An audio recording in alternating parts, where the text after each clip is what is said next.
एक बार की बात है, एक राजा तलवारबाजी कर रहा था तो अचानक से उसके अंगुली में काट लग गया। तो पास खड़े मंत्री अचानक बोल उठे, राजा साहब चिंता ना करें, जो होता है अच्छे के लिए होता है। ये सुनते ही राजा को गुस्सा आ जाता है।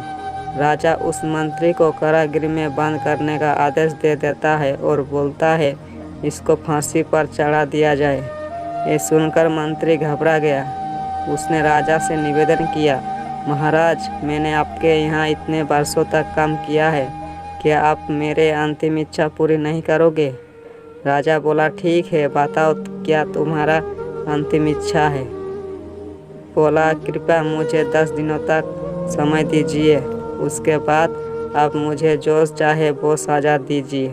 राजा ने उसकी अंतिम इच्छा मान ली। राजा दूसरे दिन अपने सैनिकों के साथ जंगल में शिकार पर निकला। जंगल के बीच में राजा अपने सैनिकों से बिछड़ गए और रास्ता भटक गए। रास्ता ढूंढते हुए राजा वनवासियों के बीच पहुंच गए, जो बलि देने के लिए किसी को ढूंढ रहे थे।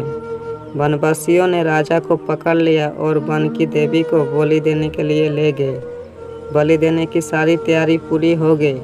जैसे ही राजा को बलि देने के स्थान पर ले गया, वहाँ खड़े बुजुर्ग की नज़र राजा की खंडित उंगली पर पड़ी।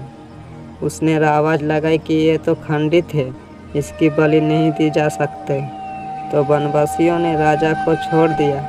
राजा जैसे तैसे वहाँ से निकला और अपने राज्य पहुँचा। सबसे पहले कारागृह में अपने मंत्री से मिलने पहुँचा। राजा ने मंत्री से कहा, आपने सही कहा था, अगर मेरी उंगली नहीं काटी होती तो मैं जिंदा नहीं होता।